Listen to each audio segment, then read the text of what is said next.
seguros hay que evaluar.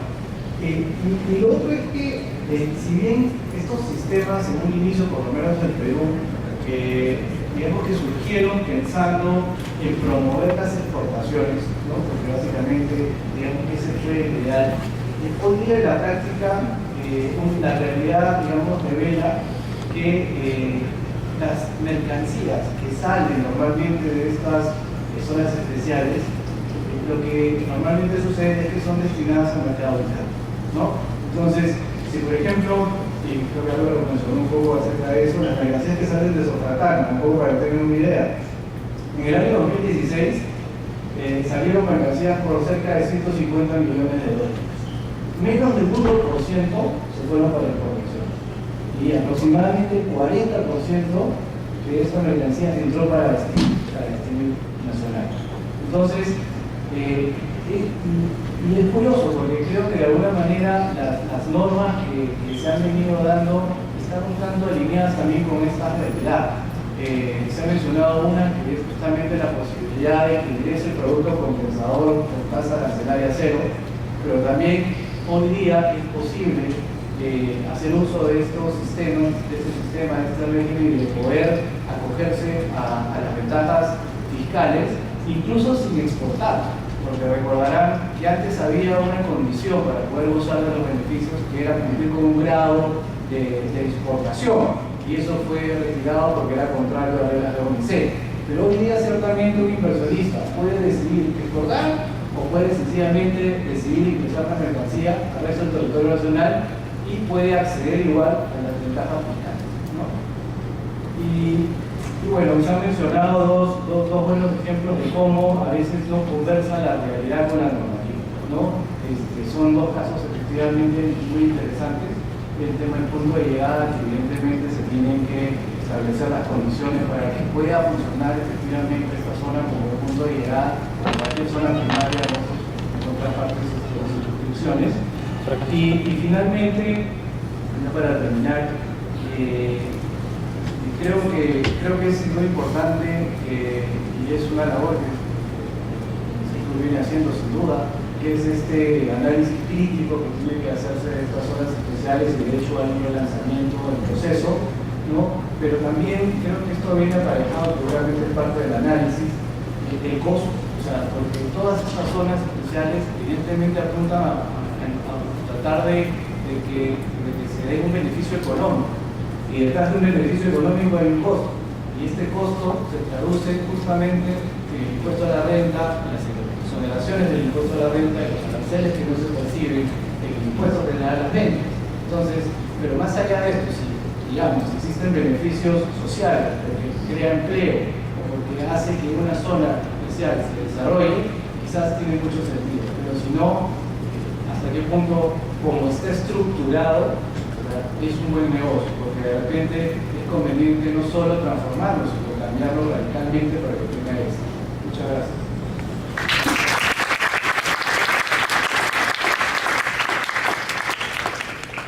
Nuestro siguiente panelista es socio del estudio Rodrigo, es Guadalupe, así que comentar con él. Gracias, César. Bueno, reiterar el agradecimiento a Blasi. De verdad, el Robo Man está por aquí, después de hablar con él, a César, que lo felicitamos, y a todo el equipo organizador, de verdad, el evento espectacular. Agradecer a EY, hace tantos años que no me regreso.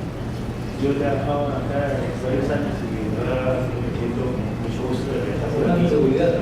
También, sí, pero bueno, yo quería ya para terminar ese tema hacer algunas reflexiones, ¿no? De todos los temas que estamos tratando el día de hoy, este es como que el menos aterrizado, ¿no? Es el más, de repente, hablar cosas para el futuro, para mejorar, ¿no? Y quizás por ahí yo oriente mi intervención. Comentar que en Perú este tema ya desde hace unos años se ha venido tratando de impulsar. Y les voy a contar las experiencias de la Cámara de Comercio de Lima. En noviembre de 2014 la Cámara trajo a un experto colombiano, el doctor José Francisco Mafla, del Estudio Real de Bogotá, que mucho tema de zonas francas en Bogotá.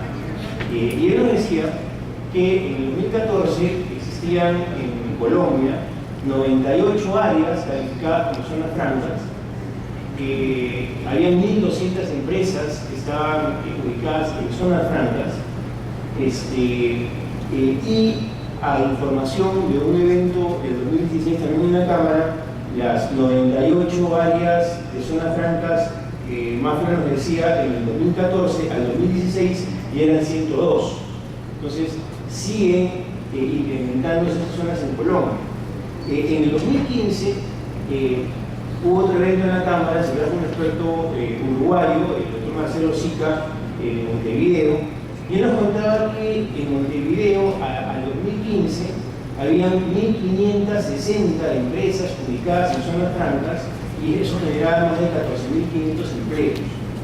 Y con una orientación muy fuerte a lo que son servicios, no solamente generación de productos, ¿no? Sino servicios de salud y de educación. En el 2016 hubo otro evento en noviembre, hace 4 meses o 5 meses, en donde fue un evento más internacional. Vinieron gente de México, de Colombia, de Chile, de Uruguay, de El Salvador. Álvaro también recuerdo que estuvo en ese evento. Y un poco se habló de lo que Álvaro comentó de las zonas especiales, económicas especiales en el mundo, y la tendencia y orientación a que estas zonas se sigan desarrollando, ¿no? Bueno, se hablaba de 3.600 zonas francas aproximadamente, en 135 países, a nivel de la OCDE, 34 países miembros tenían ya zonas francas, generando más de 800.000 empleos. Entonces, el tema de las zonas francas, digamos, es un tema importante. Y se mencionaba, y trajeron a un grupo que era Martín Ibarra, que te debe acordar algo de un colombiano, que nos hablaba de las experiencias exitosas de zonas francas a nivel mundial, más allá de Latinoamérica, y mencionaba ya países con los que no podemos comparar, ¿no? Hablaba de Emiratos Árabes, hablaba de Dubái, ¿no? Pero lo que es más interesante será que en estos sitios las zonas francas se establecían en sitios de fácil acceso, ¿no? Que estaban ubicados, como decía, a 15 minutos de aeropuertos internacionales, a 15 minutos de los distritos financieros y de negocios, a 30 minutos de los puertos internacionales, ¿no? Y con esa misma orientación nos hablaba de China, nos hablaba de Estados Unidos, ¿no? Que tiene 168 zonas económicas especiales, etc. Pero si nos quedamos en realidades más cercanas a la nuestra, hablamos de Colombia, ¿no? Nuestro vecino, hablemos de Uruguay, que es un país muy chiquito y que mucha gente dice, ¿cómo sale el equipo de fútbol tan bueno como está en mucha gente? ¿No? Pero en donde las zonas francas son exitosas, ¿no? Y uno se pregunta, ¿eso por qué sucede? ¿No? ¿Por qué allá sí y acá no? Y en este evento de noviembre de 2016 hubo una intervención muy interesante de Edgar Vázquez, que es el viceministro de Comercio Exterior, en donde él como autoridad pues, hace un diagnóstico crítico de por qué, en su opinión, las zonas francas en el Perú no habían resultado exitosas aún, ¿no? Y comentaba temas que son importantes. Uno, el tema de infraestructura, mencionaba la carencia de infraestructura adecuada y la insuficiencia de servicios básicos, luz, ¿no? Agua, etc. Un marco legal, en sus palabras, disperso, complejo, engorroso, y que había conciencia de que se incentivaba la inversión. Había múltiples autoridades que tenían que ver con el tema.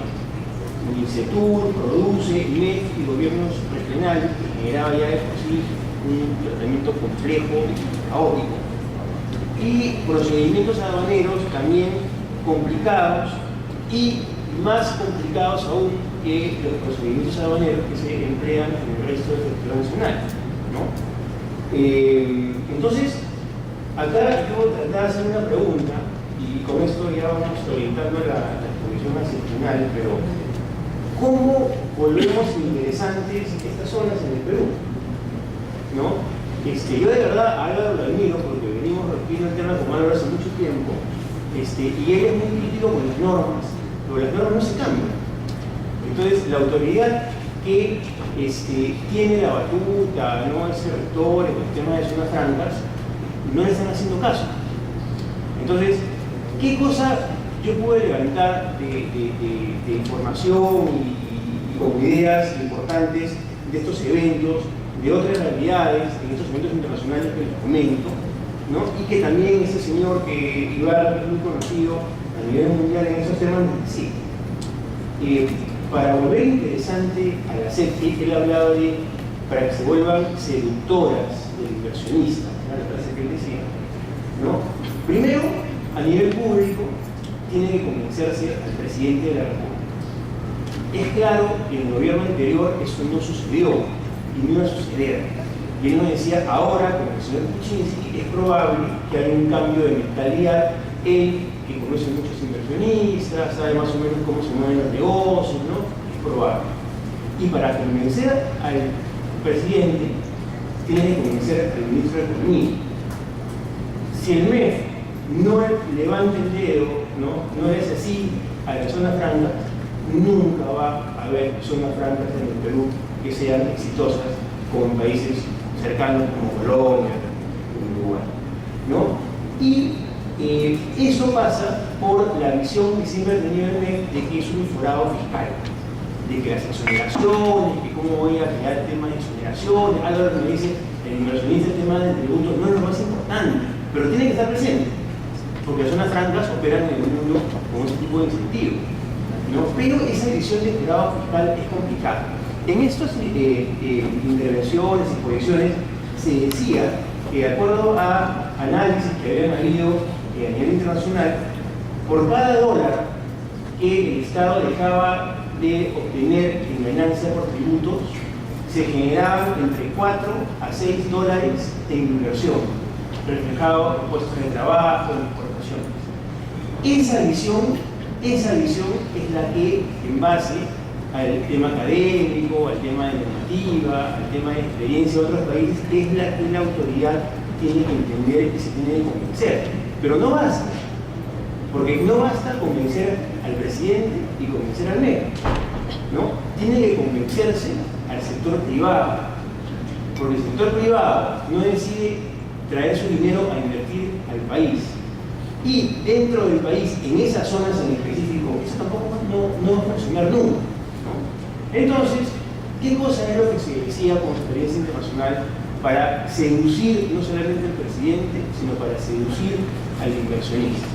Primero, tiene que haber claridad normativa, ¿no? O sea, es ilógico que después de años que hemos venido conversando esto en diferentes foros, y con el pobre Álvaro, que la verdad lo admiramos mucho, que sigamos la construcción de CETICO, de zonas francas, de ahora la SED, ¿no? Cuando se cambian títulos y otros, que la complejidad sigue igual, y eso no se mantiene. Hay un tema de infraestructura, ¿no? Yo recuerdo mucho la experiencia comentada en México con los parques industriales, que es otra cosa, que no son zonas francas, pero que el gobierno mexicano invertía en infraestructura, ¿no? Y ellos daban toda la infraestructura lista, toda la habilitación, los permisos municipales, todos los permisos para operar, la conectividad de agua, de electricidad, todo lo hacían y en sitios geográficamente estratégicos, ¿no? La impresión que da es que no sé, se haya dejado llevar a la historia del Perú porque estas zonas están en sitios donde se quería de alguna manera que sean polos de desarrollo para una zona deprimida, pero es una mentalidad totalmente equivocada.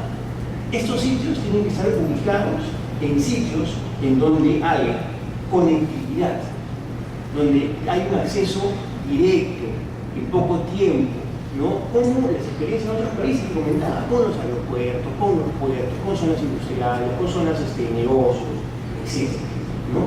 También el tema de servicios, ¿no? De accesibilidad y ubicación. Después, neutralidad fiscal, neutralidad procedimental, no puede ser que estos procedimientos sean más complejos que el resto de procedimientos aduaneros, y una eficiente administración. Si hacemos un combo que es complicado, que es difícil, así quizás al inversionista lo podamos seducir. Y todo eso en base a un plan estratégico que sigue recogiendo experiencias internacionales que han sido exitosas.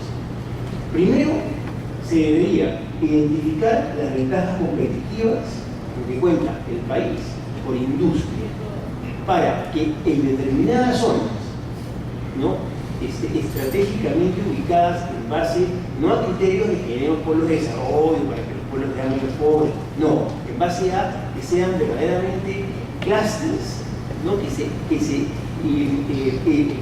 elaboren, que se integren a esas cadenas productivas globales de valor que tanto se habla ahora, ¿no?, pero sectorizados. Y el gobierno es quien tiene que identificar las oportunidades en donde el Perú tiene ventajas y con una orientación a los servicios. Lo que vemos mucho es que estos sitios están muy enfocados a la maquila, ¿no?, a los productos físicos. Yo recuerdo en Montevideo, cuando fui el año pasado y Sica me decía esto, yo vi la zona franca que tienen en Montevideo, que es un edificio, es zona franca en medio de Montevideo. Es como si el Westin fuera una zona franca de puro servicio. Ahí había hasta contadores, abogados, odontólogos. O sea, miren ese nivel de un país tan chiquito, ¿no?, y con muchas menos riquezas que nosotros. Según el señor Ibarra, él decía que una política que había dado buen éxito en otros países era que en estas zonas estratégicamente ubicadas, ¿no?, se tienen que traer empresas anclas, yo le llamaba así. ¿Quiénes son empresas anclas? La Samsung, la Toyota, de ese calibre, de ese peso, porque si no, los proyectos no funcionan. Trayendo estas empresas, ¿no?, cuando comenzamos el presidente, ¿no?, y tengamos toda la normativa y todo lo que hemos conversado más alineado, más claro, ¿no?, se van a ir incorporando otras empresas, porque las grandazas ya están. Y han habido casos en donde han venido importantes empresas, que se han ido, o no han decidido venir acá, se han ido a Chile quizás porque el tema no caminaba bien. Estas empresas van a generar a su vez empresas de segundo nivel, van a generar que haya lo que llamaba este señor Ibarra clústeres sectoriales y empresas complementarias, ¿no?, que dinamicen el movimiento de estas zonas con una visión de inserción, como mencionaba, a las cadenas globales de valor. Y para terminar, hay un plan del gobierno, que es el plan, el PENIX 2025, donde hay un punto importante en relación al desarrollo del comercio exterior y al encadenamiento de cadenas de valor. Y eso puede tomarse como una oportunidad para potenciar la CES. Eso, con el desarrollo e interacción de la Alianza del Pacífico, ¿no?, tratando de redituar experiencias como la mexicana, donde ellos tenían una clara visión de una integración hacia el Asia, ¿no? Y en México, y es importante mencionarlo, ellos apostaron por un modelo y se van a morir con su modelo porque les es. El servicio de manufactura de personas francas es el 90% de las empresas que están instaladas ahí. Y ese 90%, el 75% de empresas manufactureras producen bienes intermedios, no bienes finales, bienes intermedios, ¿no?, que participan de cadenas productivas de valor, que en ese momento integradas en Estados Unidos, no sé ahora qué cosa es lo que va a pasar, pero esa es la idea y lo que se debería hacer para verdaderamente tratar con el tema de la alianza, con el tema de los TLCs, con el tema de los acuerdos bilaterales de migración, generar sitios estratégicos en el Perú que sean plataformas de ingreso al mercado asiático. Creo que esa es la visión que yo sugeriría que se vaya analizando, que se vaya evaluando, porque hacia ahí va orientado el mundo, y las experiencias internacionales son bastante elocuentes e importantes en ese sentido.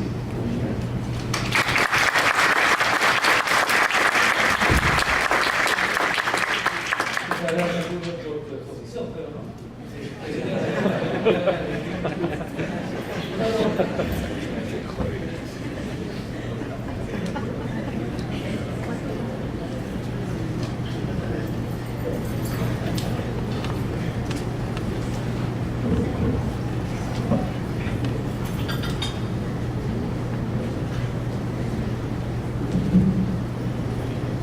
Bueno, ante todo, buenas tardes. Está interesante la exposición. Quisiera traer dos experiencias. Si bien es cierto, en el complejo Santa Rosa hay un Banco de la Nación y hay todo el sistema, ¿no?, integrado en el control aduanero. Entonces, ¿qué pasa? Un día viene un transportista terrestre internacional con su manifiesto de carga internacional y aduana detecta un error. ¿Ok? Se hace la resolución de multa respectiva, pero lamentablemente el Banco de la Nación no tiene el sistema para que este transportista internacional realice el pago. ¿Qué genera esto? Que el transportista internacional tenga que ir a la ciudad de Tacna. Y como todos sabemos, los aquí presentes, que en el complejo Santa Rosa no hay transporte público. El señor tiene que dejar su camión en frontera, en el complejo, y esperar un transporte, pues, ¿no?, que le tenga la movilidad, pues, de llevarlo al Banco de la Nación de Tacna, hacer su cola. Nosotros sabemos que la cola del Banco de la Nación, pues, es bastante amplia, tener una pérdida de 3 horas, ¿correcto? Y paga, pues, su multa y regresa al complejo, le da al funcionario de aduanas, y el funcionario de aduanas autoriza que continúe el traslado hacia zona franca. El señor continúa su traslado a zona franca. Llegando a zona franca, en zona franca le piden un documento. El transportista no lo tiene. Entonces le dice: ¿sabes qué? Tú tienes que pagar aquí en derecho y sin el documento no ingresas. Ya van 3 horas de pago y otra hora, mientras que se habla con el administrador, ingresa. Considerando que hay una diferencia de 2 horas entre Tacna y Arica, el señor ya perdió 4 horas. Más 2 horas de diferencia son 6 horas. Hasta tuve la oportunidad de hablar con el encargado de la División de Frontera y me dijo de que ya era un tema del Banco de la Nación, porque ellos ya no pueden entrar ahí. Entonces, esto se lo traigo como experiencia, y esto ha sucedido hace poco, a fin de marzo ha sucedido. Perdón, a fines de febrero, ¿no? Ha sucedido por ahí. Y es un tema que no solamente le ocurre a ese transportista, le ocurre a todos los transportistas que cometen un error, ¿no? Que cometen un error. Bueno, yo no sé quién es el llamado a decirle al Banco de la Nación: oye, ¿sabes qué? Pon tu sistema, ¿no? Porque me está complicando. Ese es el primer punto, ¿no? El segundo punto: en Tacna es la frontera más ordenada que hay, considerando las demás fronteras que tenemos, poniendo a Tumbes, Agua Verdes, o Desaguadero, Cosencuno. Y en Tacna, el 80% del comercio, el impulso lo da Chile, los chilenos. Hace poco ha salido una noticia que dice que Chile va a entrar en recesión económica. No sé si nosotros, como Estado, nos estamos preparando para eso, ¿no? Ese es el primer punto. Ese es como un comentario hacia ustedes, ¿no? Y el segundo, hay un congresista que está proponiendo de que en zona de frontera se autorice establecer negocios que pertenezcan a personas extranjeras. ¿Qué les parece esa propuesta de ley, ¿no?, para que se establezcan retails en zonas de frontera? Gracias.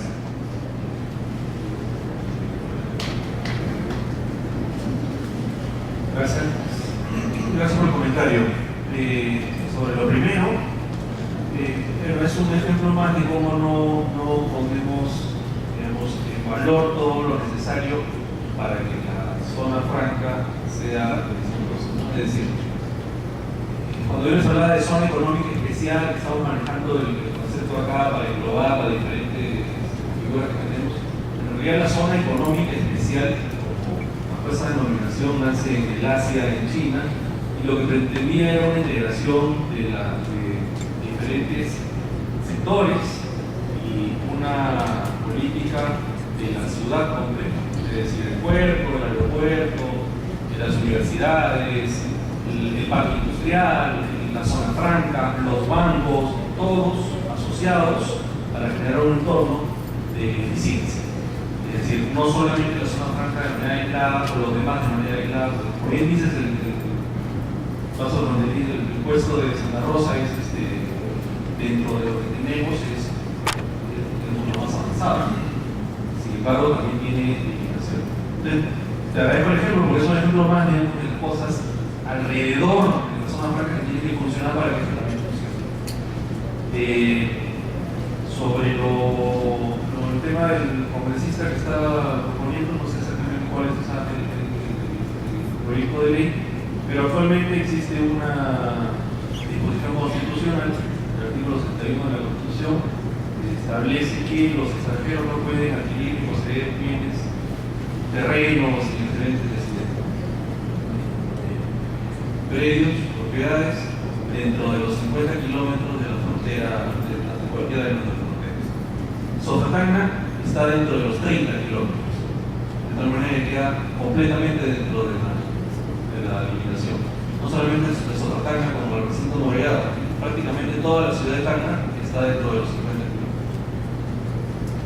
Claramente, digamos lo que ha dicho Ricardo Julio, claramente las zonas francas nacen con una vocación de atracción de inversiones, no solamente nacionales, sino principalmente extranjeras, con todos los beneficios que eso puede traer. En el caso de Tacna tenemos una limitación evidente, y es una limitación de carácter constitucional. Ahora, respecto a si esa disposición constitucional es correcta, no es correcta, no quiero yo chocar, digamos, con algunas posiciones que son muy respetadas respecto a un tema de nacionalismo y de protección de nuestras fronteras y defensa. Solamente les doy como un dato curioso. Ustedes saben cómo se establecieron los 50 kilómetros que tiene esa disposición constitucional. ¿Se imaginan a quién se le ocurrió 50? ¿Por qué no eran 40? ¿Por qué no eran 5, 10? ¿Se imaginan? Yo les doy el dato. Es la distancia de los cañones cuando paraban los torpedos, tenían un alcance máximo de 50 kilómetros. Y esa fue la medida que se usó para los 50 kilómetros. Obviamente ya ha pasado mucha agua bajo el puente, quizás sea el momento de replantear eso. Si es un tema de defensa, la tecnología bélica ha cambiado muchísimo y creo que esos 50 kilómetros ya no nos protegerían absolutamente de nada y ese fue el caso. Sin embargo, digamos, eso es un tema que va a merecer un análisis de la internacional. Muchas gracias, Álvaro.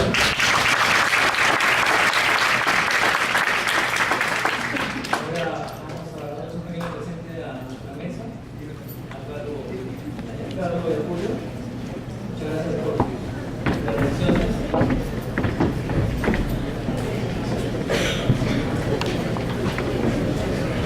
Recuerden que el fondo se le toma más y me voy a poner ahorita.